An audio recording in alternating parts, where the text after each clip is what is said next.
Pak Bahlil harus tahu, anggota DPR RI ini dipilih oleh rakyat, bukan ditunjuk oleh presiden. Beda ini. Nah, Pak Bahlil duduk di sana mewakili presiden sebagai pembantu presiden rapat dengan kami.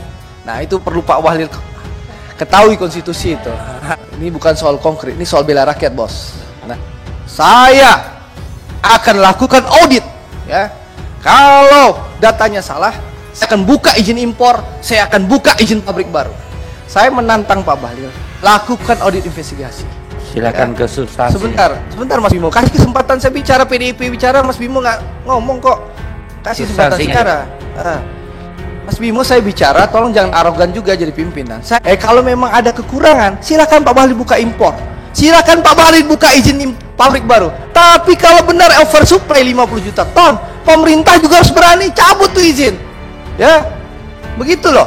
Dan harus ada yang real kita rapat. Masa rapat nggak ada yang real? Saya pikir menyangkut Pak Andre pimpinan, biar dia tidak kecewa. Pak Andre, tim audit lagi berjalan. Saya tahu ini modusnya. Modusnya seperti apa, Pak? Saya kira cukup, Pak. Nanti kita jangan kita bangun opini modus-modus tapi nggak diungkap. Jadi nanti tunggu audit hasil. Oke. Nanti kalau sudah audit baru saya presentasi di sini. Berapa lama kira-kira auditnya? Tim tunggu BPKP. Oke. Jadi kalau saya yang membuat timnya langsung, maka saya jawab hari ini. Tapi karena timnya ini tim gabungan, maka saya tidak bisa menjawab hari ini. Terima kasih sudah klik video ini. Jangan lupa tekan tombol subscribe untuk bergabung. Dalam hitungan saya persilahkan kalian untuk tekan tombol subscribe. 10, 3, 2, 1. Saya ucapkan selamat bergabung dalam channel ini. Saya masuk ke Menteri Investasi dulu nih, Pak Bahlil. Ketua Umum saya, Pak Bahlil, ada berapa titipan dari teman-teman kepala daerah pas Pak Bahlil bicara soal OSS ini. Pertama, izin lokasi, Pak. Izin lokasi yang Bapak sampaikan tadi diurus oleh Kementerian ATR itu. Yang terjadi adalah banyak izin lokasi itu keluar, ya, tapi tidak diajak bicara bupatinya, pemerintah kabupatennya, sehingga ada yang tumpang tindih, Pak Bahlil. Contoh ada di Kabupaten Tangerang, ya, izinnya yang dikeluarkan bupati masih berlaku sampai 2021 atau 2022, tiba-tiba dari tempat Pak Bahlil dari Kementerian ATR itu sudah keluar izinnya. Itu contoh ya. Nah, ini mungkin perlu perbaikan, ya, bagaimana jangan sampai ada tumpang tindih. Ya, izin masih berjalan, tiba-tiba ada izin lagi yang keluar dari versi OSS baru ini. Itu satu.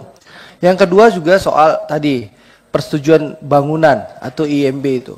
Banyak perda daerah, kota kabupaten, ya, IMB ini ada perdanya menjadi PAD. Nah, tapi dengan Undang-Undang Cipta Kerja ini kan tadi hanya persetujuan bangunan. Nah, otomatis Pak Bahlil, sejak OSS versi lama berubah jadi versi baru kalau tidak salah per 1 Agustus ya. Ya, per 9 Agustus. Nah, itu tidak ada namanya peraturan peralihan. Ya, sehingga mohon maaf Pak Bahlil, agak berantakan koordinasi, kesulitan pemerintah daerah ini, ya, untuk mensinkronkan dengan OSS versi baru karena apa namanya sistemnya benar-benar berbeda dan tidak connect sama sekali, sehingga banyak sekali sekarang keluhan dari teman-teman Apkasi itu bahwa ini PAD mereka berkurang. Nah, saya mohon Pak Bahlil segera saja setelah rapat ini mengundang teman-teman kepala daerah, baik asosiasi wali kota maupun bupati. Semua ini bisa dikelirkan, ya, karena bagaimanapun juga pemerintah daerah tentu akan mendukung gerak cepat pemerintah pusat. Tapi tentu harus bersinergi dan jangan sampai, ya, PAD di daerah juga berkurang. Itu titipan dari teman-teman kepala daerah. Lalu yang kedua, Pak Bahlil, soal nikel menyambung yang disampaikan oleh Bang Deddy Sitorus tadi, saya ingin sampaikan Pak Bahlil, dalam waktu berapa yang lalu, teman-teman Asosiasi Nikel Indonesia kan sudah melaporkan praktek permainan survei itu, Pak Bahlil, ke Kementerian Perdagangan, Satgas Kementerian Perdagangan sudah memanggil Asosiasi Pengusaha Nikel maupun Asosiasi Surveyor. Nah, problemnya adalah mereka sudah memberikan laporan itu ke Kemendak. Sekarang mereka mendapat ancaman balik bahwa mereka yang melapor itu di blacklist oleh smelter-smelter Tiongkok itu. Pertanyaannya, kalau mereka di blacklist karena melapor, kemana mereka bisa menjual sumber daya alam ini lagi? Ya, karena pemerintah sudah menutup pintu ekspor. Nah, tolong Pak Bahlil pikirkan, karena teman-teman asosiasi pengusaha nikel itu kan teman-teman Pak Bahlil juga. Ya, kemana mereka mengadu kalau kan Pak Bahlil yang harus mencarikan solusi, Pak Bahlil. Ya, karena mereka mengadukan hak mereka, mereka coba mengadvokasi kebenaran, tiba-tiba mereka sekarang memberikan data ke pemerintah, mereka dapat ancaman balik. Ya, melapor ke Kemendak, mereka dapat ancaman balik, mereka di blacklist, tidak bisa menjual lagi. Nah, itu tolong dicarikan solusinya oleh pemerintah. Karena bagaimanapun juga pengusaha nasional kita harus kita lindungi. Lalu yang terakhir Pak Bahlil, soal semen. Nah, ini agak menarik dikit. Pak Bahlil dalam rapat 30 Agustus tahun... Pimpinan, mohon maaf pimpinan. Nggak apa-apa. OSS kok kenapa muncul semen lagi ya pimpinan? Nggak apa-apa. Ini kan hak konstitusi saya bicara. Pak Bahlil harus tahu, anggota DPR RI ini dipilih oleh rakyat, bukan ditunjuk oleh presiden. Beda ini. Nah, Pak Bahlil duduk di sana mewakili presiden. Nah, sebagai pembantu presiden rapat dengan kami. Nah, itu perlu Pak Bahlil ketahui konstitusi itu.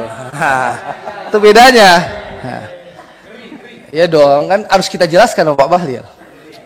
Jadi Pak Bahlil yang saya hormati, ini bukan soal konkret, ini soal bela rakyat, bos. Nah, Pak Bahlil yang saya hormati, nah, sebentar, Pak Bahlil dengar dulu saya bicara. Kita bicara adu data. Pak Bahlil dalam rapat 30 Agustus di ruang ini pas persis di duduk tempat Pak Erick Thohir ini menyampaikan, saya akan lakukan audit, ya. Kalau datanya salah, saya akan buka izin impor, saya akan buka izin pabrik baru. Dalam rapat 30 Agustus 2020. Itu tercatat Pak Bahlil. Ya. Dalam rapat resmi ini, rapat kerja Komisi 6 DPR RI dengan Menteri Investasi yang dihadiri oleh juga Menteri BUMN, saya menantang Pak Bahlil, lakukan audit investigasi. Saya meyakini apa yang saya bicarakan.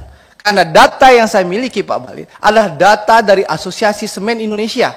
Di mana data ini setiap bulan dikerjasamakan atau dikoordinasikan bersama Kemenperin sehingga menjadi data nasional pemerintah dan Asosiasi Semen Indonesia. Dan data yang saya dapatkan juga dari Semen Indonesia Group.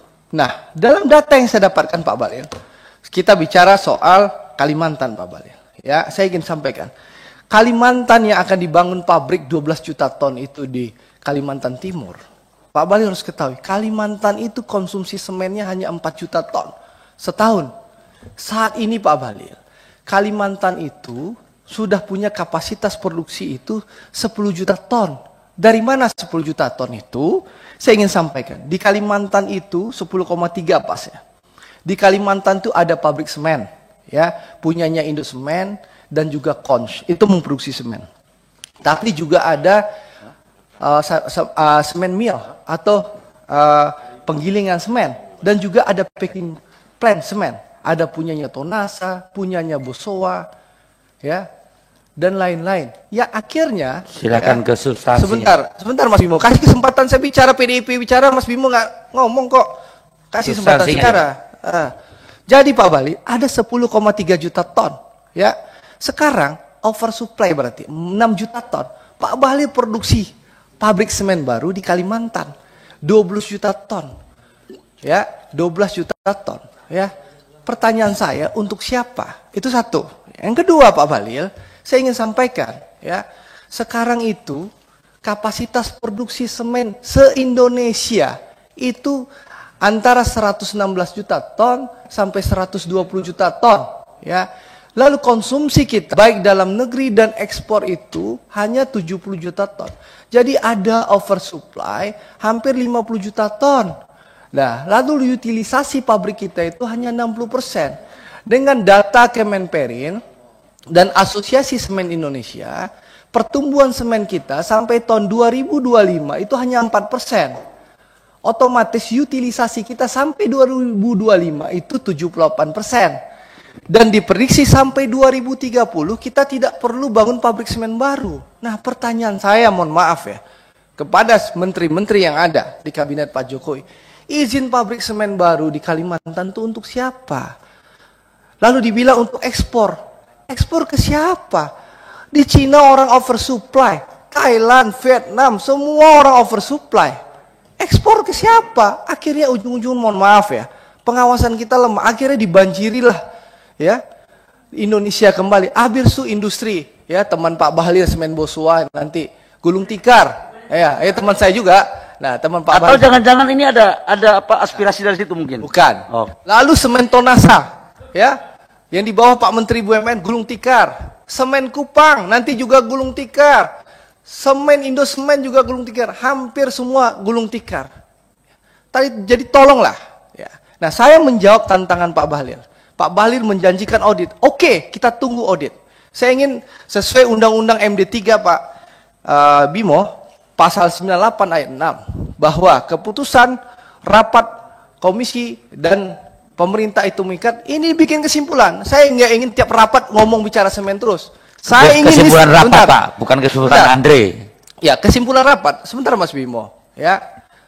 Mas Bimo, saya bicara, tolong jangan arogan juga jadi pimpinan. Saya ingin mengusulkan, ini menjadi kesimpulan.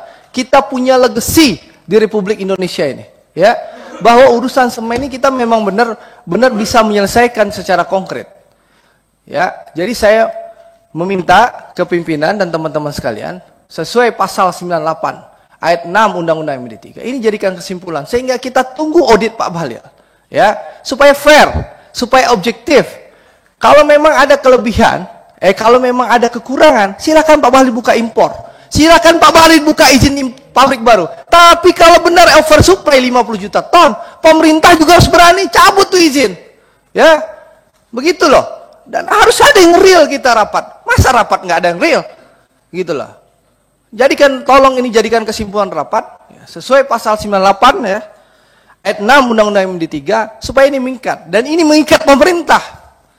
Apa gunanya kita ikut pemilu dipilih rakyat kalau kita tidak bisa membela rakyat? Terima kasih Pak Bahlil, itu yang saya sampaikan. Saya pikir menyangkut Pak Andre pimpinan biar dia tidak kecewa. Pak Andre, tim audit lagi berjalan. Saya udah komit Pak Andre di dalam forum yang terhormat ini. Rapat kita beberapa minggu yang lalu. Pak Andre kan tahu saya ketika saya memimpin HIPMI kan. Mana pernah ketika saya memutuskan sesuatu, terus saya tarik keputusan saya. Kira berapa Saya lama pikir audit tunggu itu, saya Pak? bicara dulu Pak Andre. Jadi urusan investigasi ini sedang kita membentuk tim. Melibatkan BPKP. Dan yakinlah bahwa saya tidak mungkin mau untuk membiarkan pengusaha nasional kita itu dipenetrasi oleh luar. Tapi mereka juga jangan berkedok terlalu di belakang kita ini Pak Andre. Ini kan teman-teman kita semua Pak Andre. Saya tahu ini modusnya. Modusnya seperti apa Pak? Saya Coba kira dibongkar cukup aja. Pak, nanti kita berikan Jangan ruang kita bangun tersendiri, opini Pak. modus-modus tapi nggak diungkap. Jadi nanti tunggu audit hasil. Oke. Nanti kalau sudah audit baru saya presentasi di sini. Berapa lama kira-kira auditnya? Tim tunggu BPKP. Oke.